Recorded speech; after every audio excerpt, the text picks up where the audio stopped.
Hello guys, हम लोग ने लास्ट क्लास ऑलरेडी कंप्लीट कर चुके हैं। लेक्चर नंबर 1 कस्टम ड्यूटी का उस पे हम लोग ने वीडियो अपलोड कर चुके हैं। हम लोग कुछ डेफिनेशन भी देखे थे, जैसा कि कस्टम ड्यूटी जो लगता है किस चीज़ पे लगता है, इंपोर्ट क्या होता है, एक्सपोर्ट क्या होता है। उसके बाद में पढ़े थे कब कस्टम ड्यूटी कलेक्ट और पेमेंट होता है। चार्जिंग सेक्शन पढ़े थे, सेक्शन 12 चार्जिंग सेक्शन पढ़े थे। उसके बाद में पढ़े थे टाइप्स ऑफ कस्टम ड्यूटी पढ़े थे, जैसा import duty, export duty. Import duty में क्या क्या ऐड होता है, जैसा basic custom duty, CBD 3.1, CBD 3.5। अब तो IGST आ चुका है, अब ये चीज़ और नहीं है। हाँ, जिस चीज़ में IGST नहीं लगता है, GST नहीं लगता है, उस चीज़ में CBD 3.1, CBD 3.5 लगेगा। जैसा कि पेट्रोलियम आइटम है, ठीक है, और GST कंपनसेशन से NCCD, protective duty, safeguard duty, anti dumping duty, order duty, ये सब इंपोर्ट ड्यूटी में लगता था। एक्सपोर्ट ड्यूटी में नॉर्मली तो ऐसा कुछ नहीं है, लेकिन कुछ आर्टिकल पे एक्सपोर्ट ड्यूटी लगता है, जैसा लेदर आइटम वगैरह है। तो उसके बाद हम देखे थे ऑब्जेक्ट ऑफ कस्टम ड्यूटी का ऑब्जेक्ट क्या होता है, जैसा कि रेवेन्यू को कलेक्ट करना है। जो कस्टम की ड्यूटी के थ्रू हम लोग रेवेन्यू कलेक्ट करते हैं, हम लोग मतलब कि गवर्नमेंट कलेक्ट करता है। उसके बाद में इंपोर्ट और एक्सपोर्ट को रेगुलेट करता है। उसके बाद डोमेस्टिक इंडस्ट्री को प्रोटेक्ट करता है। स्मगलिंग ऑफ गुड्स को प्रिवेंट करता है, इलीगल इंपोर्ट एक्सपोर्ट को प्रिवेंट करता है। उसके बाद हम देखे थे डेफिनेशन ऑफ इंडिया। इंडिया के बेस लाइन से 12 नॉटिकल माइल तक इंडिया है, 12 से 24 नॉटिकल माइल तक इंडियन कस्टम वाटर बोला जाता है, जहां पर प्रॉपर ऑफिसर को पावर दिया जाता है कि वो स्टॉप करेगा, सर्च करेगा RCC एंड वेसल को। उसके बाद 24 से 200 नॉटिकल माइल को हम एक्सक्लूसिव इकोनॉमिक जोन बोलते हैं। वहाँ only for the purpose of oil rigs and natural gas के लिए होता है। खाली उसी को ही हम लोग बोलेंगे इंडिया, अदर चीज को इंडिया नहीं बोलेंगे, ठीक है। उसके बाद में हाई सी होता है, यानी आउटसाइड इंडिया होता है, ठीक है। उसके बाद में हम पढ़े थे significant of TWI, territorial water of India. हम क्यों टेरिटोरियल वाटर ऑफ इंडिया नाम दिए हैं, इसलिए कि to determine the import and export. जैसा कि 12 नॉटिकल माइल के अंदर अगर जब वेसल क्रॉस करता है तो हम मान लेंगे कि इंपोर्ट कंप्लीट हो चुका है। अगर जब एक्सपोर्ट करते हैं, अगर 12 नॉटिकल माइल अगर जब क्रॉस कर जाता है, हम मान लेंगे कि 12 के एक्सपोर्ट कंप्लीट हो चुका है। उसके बाद में फिर हम देखे थे कि सिग्निफिकेंस ऑफ 24 नॉटिकल माइल या इंडियन कस्टम वाटर, हम उसका सिग्निफिकेंस क्या देखे थे। तो यहाँ पर 24 नॉटिकल माइल के अंदर RCC को पावर दिया जाता है कि स्टॉप करना, सर्च करना, ठीक है। तो किस चीज को, वेसल को, RCC को, एक्सेट्रा, ठीक है। तो फिर से हम देखे थे क्या significance of exclusive economic zone का क्या सिग्निफिकेंस है। यहाँ पर हम लोग oil rich natural gas purpose के लिए 200 नॉटिकल माइल को चूज किए हैं, ठीक है। उसके बाद देखिए फ्रेंड, अब जो पढ़ेंगे हम कोस्टल गुड्स, ठीक है। कि कोस्टल गुड्स क्या होता है। देखिए कोस्टल गुड्स कुछ नहीं है, इजी है बहुत। ये होता है क्या, इंडिया। सपोज ये हुआ इंडिया, ठीक है, ये इंडिया है। यहाँ पर क्या है, उड़ीसा, यहाँ तमिलनाडु यहाँ है, ठीक है। तो यहाँ से अगर माल बाई सी हम वेसल के थ्रू अगर यहाँ माल देते हैं, मैंने इंडिया के एक पार्ट से दूसरे पार्ट को अगर वेसल के थ्रू माल सेंड करते हैं, इसको कोस्टल गुड कहते हैं, ठीक है। तो देखिए वही चीज लिखा है, it means goods other than imported goods transported in a vessel from one port in India to another. India के एक पोर्ट से दूसरे पोर्ट को, जैसा मैं यहाँ पर अभी बोला, इंडिया के एक पोर्ट से अगर मैं दूसरे पोर्ट, ये क्या, ओडिशा से अगर मैं तमिलनाडु को अगर माल सप्लाई करता हूँ बाय सी, तो इसको कोस्टल गुड्स कहते हैं, ठीक है। तो उसके बाद कन्वेंस क्या होता है, कन्वेंस होता है क्या, कन्वेंस इंक्लूड वेसल होता है, एयरक्राफ्ट होता है, सी में वेसल होगा, एयर में एयरक्राफ्ट होगा, व्हीकल होगा, व्हीकल का मतलब कि बाय रोड हो, बाय ट्रक हो, एक्सेट्रा, ठीक है। उसके बाद में कस्टम एरिया क्या होता है, कस्टम एरिया होता है कि कस्टम स्टेशन को ही कस्टम एरिया बोलते हैं, और उस चीज को भी कस्टम, उस जगह को भी कस्टम एरिया बोलते हैं जहां पर इंपोर्टेड और एक्सपोर्टेड गुड्स केप्ट किया जाता है बिफोर क्लियरेंस, ठीक है। तो उसको भी हम कस्टम एरिया बोलते हैं। ड्यूटेबल गुड्स क्या होता है, ड्यूटेबल गुड्स का मतलब है कि ऐसा कोई गुड्स हो जिसमें ड्यूटी लगा हो, जिसमें टैक्स लगे, लेकिन हम लोग अभी पे नहीं किए, लेकिन हम लोग अभी पे नहीं किए हैं, उसको ड्यूटेबल गुड्स कहते हैं। जैसे कि कस्टम तारीफ एक्ट के अनुसार से जिस कस्टम तारीफ एक्ट में जिस प्रोडक्ट का नाम मेंशन हो उसे हम क्या बोलेंगे, ड्यूटेबल गुड्स बोलेंगे, ठीक है। लेकिन but duty has not been paid, duty pay नहीं क्या होना चाहिए उसमें, ठीक है। फॉरेन गोइंग वेसल बोलते हैं कि इंडिया से अगर कोई जहाज फॉरेन जाए, जैसा कि देखना ये इंडिया है, ये यूएसए है, ठीक है, ये इंडिया है, मेरा देश महान इंडिया है। अगर यहाँ से ये 12 नॉटिकल माइल, ठीक है, तो यहाँ से अगर माल क्रॉस कर जाता है वेसल में, ठीक है, तो अगर जब इंडिया से कोई सामान अगर बाहर जाता है तो बाय सी हो या किसी में भी हो, तो इसको क्या बोलेंगे, फॉरेन गोइंग वेसल बोलेंगे, ठीक है। अगर वेसल में जाए तो फॉरेन गोइंग वेसल बोलेंगे, ठीक है। जैसा कि ये foreign novel vessel doing novel exercise in Indian water, अगर कोई अमेरिका वाले अगर अपना प्रैक्टिस करें, अगर जब उनके नावल आए, अगर यहाँ पर हमारे इंडियन वाटर में अगर कुछ प्रैक्टिस करें यहाँ पर, ठीक है, अगर कोई ट्रेनिंग करें तो वो लोग ट्रेनिंग करेंगे, लेकिन फिर से तो ट्रेनिंग के बाद तो अपने देश को वतन वापस तो लौट जाएंगे ना, तो इससे भी बोला जाता है क्या, foreign going vessel. Or a vessel engage in fishing or any other operation like oil drilling by domestic vessel or foreign vessel outside territorial water. जैसा कि हम लोग पढ़े थे कि 24 नॉटिकल माइल और 200 नॉटिकल माइल, ठीक है। अगर 200 नॉटिकल माइल के लिए अगर यहाँ पर ऑयल ड्रिलिंग हुआ, ऑयल ड्रिलिंग के लिए कुछ एक्टिविटी हुआ, अगर हमारा इंडिया का वेसल यहाँ को आए काम करने के लिए या यूएसए का वेसल यहाँ काम के लिए आए, ठीक है, तो उसको बोलेंगे फॉरेन गोइंग वेसल बोलेंगे, ठीक है। तो उसके बाद में फिर से बोलता है a vessel going to a place outside India for any purpose व्हाटसएवर।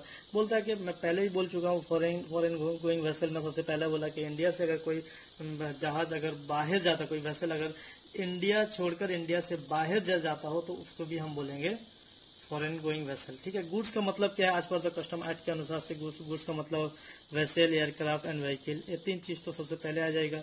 Stores आ जाएगा, ये सब चीजों में जो रहता है, फ्यूल रहता है, लुब्रिकेंट रहता है, स्पेयर पार्ट्स रहता है, ये अभी नहीं यूज हुआ है लेकिन कभी भी यूज हो सकता है। ये ट्रांसपोर्टेशन के दौरान कभी भी यूज हो सकता है। यही वेसल, एयरक्राफ्ट, व्हीकल के लिए कभी भी यूज हो सकता है, तो उसको स्टोर बोलते हैं। ये भी गुड्स के अंदर आता है। बैगेज भी गुड्स के अंदर आता है। करेंसी एंड निगोशिएबल इंस्ट्रूमेंट, ये सब भी आता है। और उसके साथ साथ मूवेबल प्रॉपर्टी में जो भी आइटम मेंशन है वो चीज भी आता है, ठीक है, तो वो चीज भी गुड्स के अंदर आता है।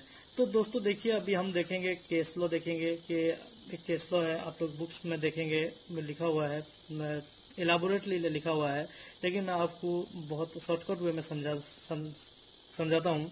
देखिए दोस्तों, वहाँ लिखा हुआ है कि ड्राइंग्स हो या कोई डिजाइन हो या मैनुअल एंड टेक्निकल किसी में भी हो, आर गुड्स, उसको हम गुड्स बोलेंगे और उसमें कस्टम ड्यूटी लगेगा। तो किस चीज पर लगेगा, उसके वैल्यू के हिसाब में लगेगा। उस ड्राइंग का वैल्यू कितना है, अगर ड्राइंग्स का वैल्यू 1 करोड़ हो तो 1 करोड़ के ऊपर कस्टम तारीफ एक्ट के अनुसार से वहां से वो लोग सर्च करेंगे, देखेंगे कि कितना रेट ऑफ ड्यूटी लगेगा, तो उसके अनुसार वहां ड्यूटी चार्ज किया जाएगा, ठीक है। तो इम्पोर्ट रिपोर्ट आईजीएम क्या होता है, इम्पोर्ट रिपोर्ट आईआर और आईजीएम इम्पोर्ट जनरल मैनिफेस्ट क्या होता है। इनके सब देखिए, अगर इनकेस ऑफ व्हीकल है या इनकेस ऑफ वेसल और एयरक्राफ्ट है। अगर इनकेस ऑफ व्हीकल है, अगर व्हीकल या ट्रेन हो या ट्रक हो वगैरह में अगर जब माल आता है, तो उस समय पे वहां से अगर फॉरेन कंट्री बांग्लादेश से माल आता है, तो वहाँ के कस्टम स्टेशन से जब सामान बाहर निकलता है, दैट मीन्स द व्हीकल लेकर वहां से अगर निकलता है, निकलने के 24 आवर के अंदर में हमारे प्रॉपर ऑफिसर को वो आईआर फाइल कर देना चाहिए, ठीक है। तो इनके सब वेसल और एयरक्राफ्ट में क्या बोलता है कि ये लोग आईजीएम मतलब वहां से निकलने से पहले, उनके कस्टम स्टेशन से माल लेकर निकलने से पहले वो लोग क्या करेंगे, आईजीएम हमारे प्रॉपर ऑफिसर को फाइल कर देंगे। दैट मीन्स कि वेसल और एयरक्राफ्ट के समय पे आईजीएम फाइल होता है और व्हीकल के समय पर आईआर इम्पोर्ट रिपोर्ट फाइल होता है। देखिए दोस्तों कि मैं जो ये बोला कि वो जो फाइल करेंगे वो कौन करेंगे, हमारे ऑफिसर को वो पर्सन इंचार्ज करेंगे।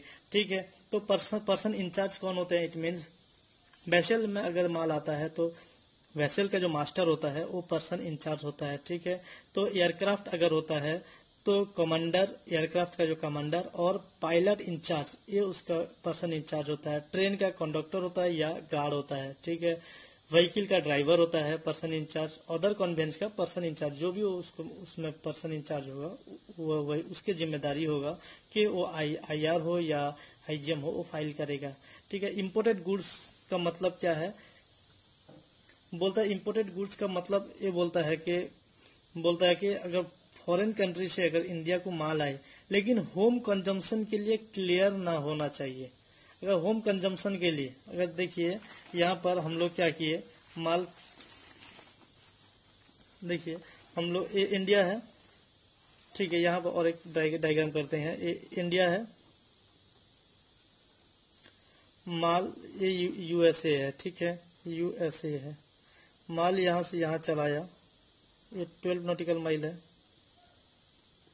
तो माल आने के बाद एक कस्टम एरिया है, माल यहाँ पर स्टोर किया गया है। अगर यहाँ पर वो बिल ऑफ एंट्री फाइल कर अपना ओनरशिप प्रूव कर अगर वो माल ले जाता है होम कंजम्पशन के लिए तो इसको हम क्या नहीं बोलेंगे? इम्पोर्टेड गुड्स नहीं बोलेंगे। ठीक है, लेकिन इम्पोर्टेड गुड्स कब तक बोलेंगे? जब तक वो क्लियर फॉर होम कंजम्पशन के लिए नहीं है। अगर होम कंजम्पशन के लिए क्लियर हो जाता है तो उसको हम डोमेस्टिक गुड्स बोलेंगे, ना कि हम इम्पोर्टेड गुड्स बोलेंगे। होप कि आप लोग समझ चुके होंगे। देखिए, goods bought into India from a place outside India but does not include goods which have been cleared for home consumption। अगर होम कंजम्पशन के लिए क्लियर हो जाता है तो तभी हम उसको बोलेंगे डोमेस्टिक गुड्स। ठीक है, तो अब आइए एक नया कॉन्सेप्ट देखेंगे, goods in transit, goods in transshipments. ठीक है, तो इसका बहुत अच्छे से मैं आपके सामने डायग्राम रखूंगा। देखिए ये डायग्राम ऑलरेडी कर चुका हूं, तो आप इससे बहुत अच्छे से आसानी से समझ जाएंगे कि गुड्स इन ट्रांजिट क्या होता है, गुड्स इन ट्रांसशिपमेंट क्या होता है। ठीक है, देखिए ये USA है। ठीक है, ये इंडिया है। क्या है? इंडिया। ठीक है, USA से माल आता है। देखिए यहाँ से माल आया, गुड्स ABCD, ये 4 टाइप का गुड्स आता है। बाय शिप में आता है, वेसल में आता है इंडिया को। ठीक है, इंडिया के मतलब कौन से पोर्ट में? मुंबई पोर्ट में आता है। ठीक है, मुंबई पोर्ट पे आया, goods A and B unload होता है। कॉन्सेप्ट समझिए, अमेरिका से ABCD 4 गुड्स इंडिया को आता है। इंडिया के कौन से एरिया को? मुंबई को आता है, और मुंबई पे A एंड B अनलोड होता है, और जो C और D है वही सेम वेसल में, वैसे अनलोड नहीं हुआ, उसी सेम वेसल में वो चला जाता है। कहाँ को? Ship arrived at Australia port, goods C and D unload, Australia चला जाता है और वहां पर अनलोड हो जाता है। समझे? ये जो A एंड B जो अनलोड हुआ था ये दूसरे शिप में डालकर एक को हम लोग ट्रांसशिफ्ट किए चेन्नई को और एक को ट्रांसशिफ्ट किए श्रीलंका को। ठीक है, यहाँ पर आप लोग समझ गए मैं क्या बोलना चाहता हूँ? मैं क्या बोला पहले उसको समझे। ठीक है, तो अब देखना है गुड्स इन ट्रांजिट क्या है।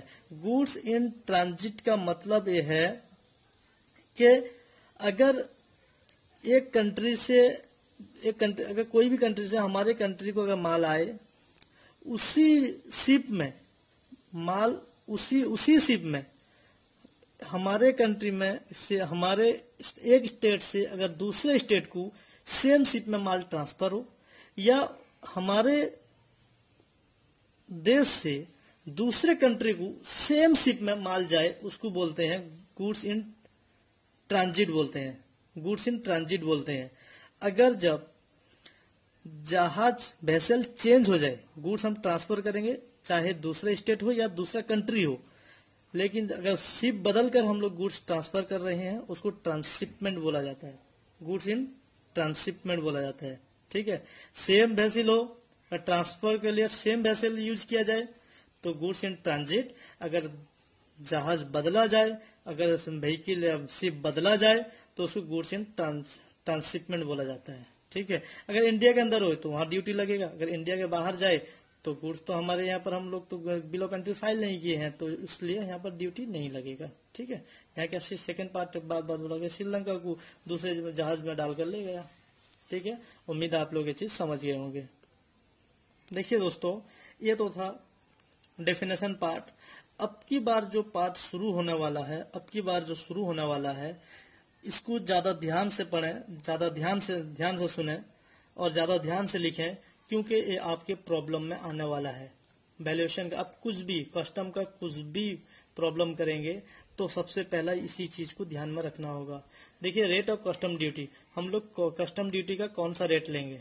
ठीक है, तो बेसिक कस्टम ड्यूटी जो हम लेंगे उसका कौन सा रेट लेंगे, पहला देखना है कि इन केस ऑफ वेयरहाउस, कि वेयरहाउस का केस है या इन केस ऑफ विदाउट वेयरहाउसिंग, कि हम खाली बिल ऑफ एंट्री फाइल कर दिए और गुड्स को हम लोग डोमेस्टिक गुड्स में चेंज कर दिए। दैट मीन्स तो वहां से गुड्स को हम लोग होम कंजम्पशन के लिए ले गए, तो वेयरहाउस में रखे या ना रखे, अगर रखे हैं तो उसके लिए केस अलग है, रेट अलग है, कैलकुलेशन।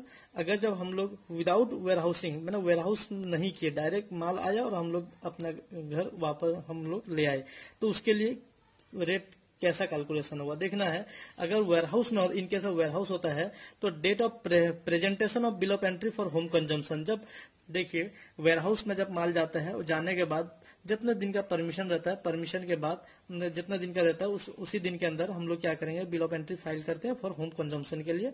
ठीक है, तो जिस दिन हम बिल ऑफ एंट्री फाइल किए उसी दिन का जो रेट रहेगा तो उसी रेट हमारे ऊपर डिवाइड होगा। ठीक है, तो उसके बाद में देखिए, in case of without warehousing जब होगा तो रेट ऑफ ड्यूटी दो डेट है, इस दो date of whichever is later जो बाद में आएगा तो उसी डेट को हम लोग मान के चलेंगे।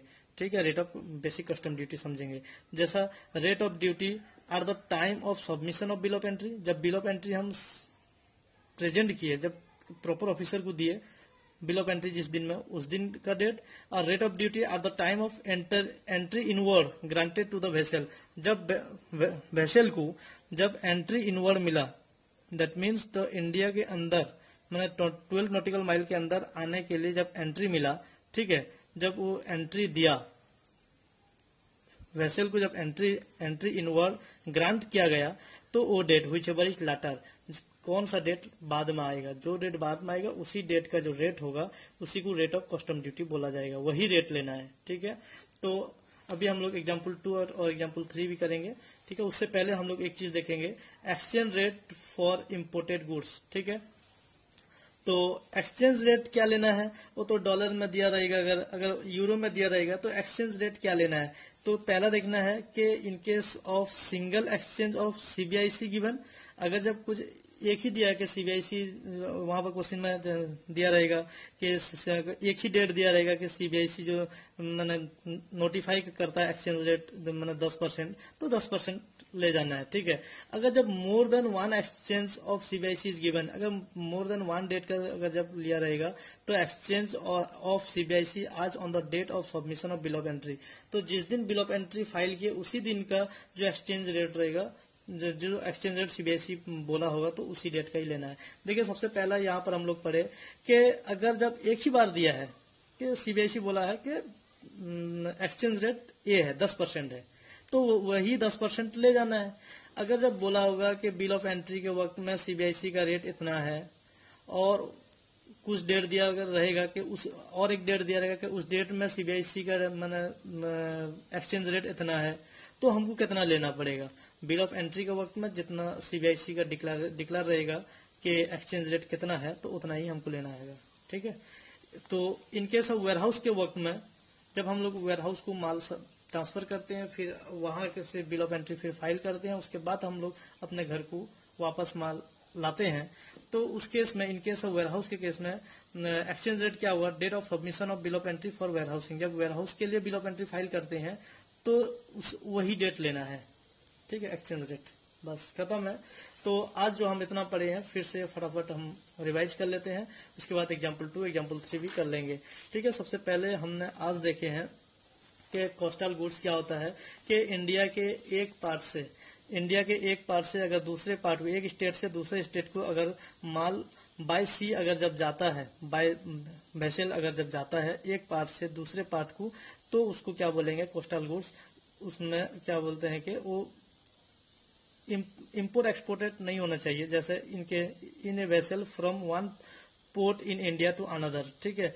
तो उसके बाद कॉन्वेंस क्या अभी पढ़े थे, कॉन्वेंस पढ़े थे, बेस्टियल एयरक्राफ्ट व्हीकल। उसके बाद कस्टम एरिया पढ़े थे। कस्टम एरिया का मतलब होता है कि कस्टम स्टेशन को कस्टम एरिया बोलते हैं, और किसे बोलते हैं, जहां पर इंपोर्ट और एक्सपोर्ट गुड्स जहां पर केप्ट करके रखा जाता है बिफोर क्लियरेंस, तो उसको भी कस्टम एरिया बोलते हैं। ड्यूटेबल गुड्स उसे बोलते हैं जिस गुड्स पर ड्यूटी लगेगा, लेकिन ड्यूटी है, दैट मीन्स कस्टम तारीफ एक्ट के अनुसार से उस पर ड्यूटी लिवाइड होगा, लेकिन हम लोग पेमेंट अब तक नहीं किए हैं ड्यूटी, उसको ड्यूटेबल गुड्स कहेंगे। फॉरेन गोइंग वेसल वो वेसल है जिसमें माल लाद कर हम लोग फॉरेन बाहर, इंडिया के बाहर हम लोग भेजते हैं। और क्या होता है कि अगर जब फॉरेन नावल अगर इंडियन वाटर में अगर एक्सरसाइज करते हैं, या नहीं तो ये वेसल हो या इंडिया का हो या फॉरेन का हो, अगर वो क्या एक्सक्लूसिव इकोनॉमिक जोन में आकर अगर जब ऑयल ड्रिलिंग करता है या फिशिंग करता है, तो उसको भी फॉरेन गोइंग वेसल बोला जाता है, ठीक है। तो उसके बाद में हम लोग पढ़े थे कि गुड्स का मतलब क्या होता है। आज पर कस्टम एक्ट के अनुसार से जो परिवहन करने के लिए जो 3 आर्टिकल आता है, जैसे कि वेसल, एयरक्राफ्ट और व्हीकल, ये तीनों आइटम जाएगा। इसके अंदर जो स्टोर रहता है वो जाएगा, बैगेज जाएगा, करेंसी एंड नेगोशिएबल इंस्ट्रूमेंट जाएगा, और मूवेबल प्रॉपर्टी जाएगा। केस लाइक मैं अभी आपको बोला था कि drawings, design, manuals and technical are goods, ठीक है, technical are goods liable to custom duty. उसके बाद आईजीएम किस चीज, कहां पर आईआर फाइल होगा, कहां पर आईजीएम फाइल होगा। देखिए आईआर कहां फाइल होगा, इन case of vehicle IR file होगा। आईजीएम कहां फाइल होगा, इन केस ऑफ वेसल और एयरक्राफ्ट, ठीक है। आईजीएम क्या होगा कि वो लोग के फॉरेन कंट्री के कस्टम स्टेशन से माल डिस्पैच होने के 12 घंटे के अंदर, 24 आवर के अंदर में आईआर प्रॉपर ऑफिसर को फाइल किया जाएगा। कौन फाइल करेगा, person in charge of vehicle file करेगा, ठीक है। IGM before arrival, foreign country से माल कस्टम स्टेशन से निकलने से पहले आईजीएम पर्सन इंचार्ज हमारे प्रॉपर ऑफिसर को फाइल करेगा, आईजीएम, ठीक है। उसके बाद में हम पढ़ेंगे अभी पर्सन इंचार्ज कौन होता है। ये डेफिनेशन पार्ट है दोस्तों, इसको अच्छे से याद कर लेना है। पर्सन इंचार्ज होता है, इट मीन्स वेसल का कौन होता है, मास्टर होता है। एयरक्राफ्ट का कौन होता है, कमांडर और पायलट इंचार्ज। उसके बाद में ट्रेन का कौन होता है, कंडक्टर और गार्ड होता है। व्हीकल का कौन होता है, ड्राइवर होता है। अदर कन्वेंस का कौन होता है, पर्सन इंचार्ज होता है, ठीक है। उसके बाद में हम पढ़े थे इम्पोर्टेड गुड्स क्या होता है, goods bought into India from a place outside India but does not include goods which have been cleared for home consumption. Imported goods बोलता है कि अगर फॉरेन से अगर हम इंडिया को कुछ माल लाए हैं, ठीक है, लेकिन वो होम कंजम्पशन के लिए क्लियर ना होना चाहिए। अगर होम कंजम्पशन के लिए क्लियर हो जाता है उसको हम डोमेस्टिक गुड्स बोलते हैं। Goods in transit, goods in transshipment किसे बोलते हैं, गुड्स इन ट्रांजिट बोलते हैं कि अगर फॉरेन से इंडिया को माल आए और वो माल अनलोड ना हो, सेम शिप में इंडिया के एक पार्ट से दूसरे पार्ट को जाए या इंडिया से फॉरेन कंट्री को जाए, उसे गुड्स इन ट्रांजिट बोलते हैं। गुड्स इन ट्रांसशिपमेंट उसे बोलते हैं कि अगर एक फॉरेन कंट्री से इंडिया को अगर माल आए और वो इंडिया में अनलोड कर दे और अनलोड माल दूसरा शिप अरेंज कर इंडिया के एक पार्ट से दूसरे पार्ट को ट्रांसफर हो, या इंडिया से आउटसाइड इंडिया को हम ट्रांसफर कर रहे हैं, तो उसे गुड्स इन ट्रांसशिपमेंट बोला जाता है, ठीक है। आप लोग होप के आप लोग ये सब डेफिनेशन पार्ट समझ गए होंगे। Rate of basic custom duty, rate of basic custom duty में क्या क्या है। बेसिक कस्टम ड्यूटी का रेट कैसा लेंगे, in case of warehousing, in case of without warehousing. अगर इन केस ऑफ वेयरहाउसिंग के केस में हम लोग rate of basic custom duty कैसा लेंगे, date of presentation of bill of entry for home consumption. कि हम लोग जो वेयरहाउसिंग में जब माल जाने के बाद होम कंजम्पशन के लिए बिल ऑफ एंट्री जब फाइल करते हैं, तो जब बिल ऑफ एंट्री फाइल करते हैं उसी डेट को हम लोग मानेंगे rate of basic custom duty. In case of without warehousing का क्या होगा, अगर वेयरहाउसिंग नहीं है, माल आया और बिल ऑफ एंट्री फाइल किए और हम लोग अपना गुड्स को लेकर अपना घर चले आए, ठीक है। इस केस में रेट ऑफ ड्यूटी क्या होगा, जब बिल ऑफ एंट्री हम फाइल करते हैं या एंट्री इनवर्ड ग्रांट जब किया जाता है, व्हिचएवर इज लैटर, ठीक है।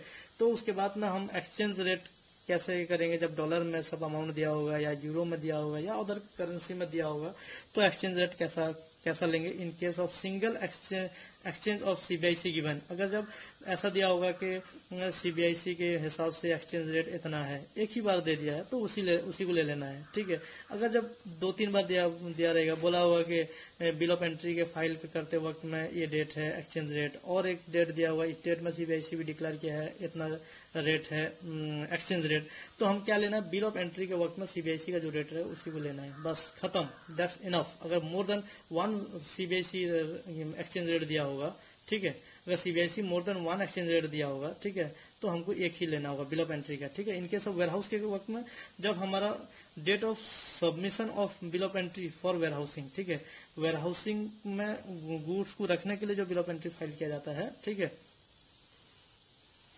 तो उस डेट को हम लोग एक्सचेंज रेट बोलेंगे, ठीक है। ओके दोस्तों, आप लोग का क्लियर हो गया होगा। अब नेक्स्ट बार हम लोग पढ़ेंगे, आगे का कुछ चैप्टर पढ़ेंगे, उसके बाद में वैल्यूएशन हम लोग देख लेंगे।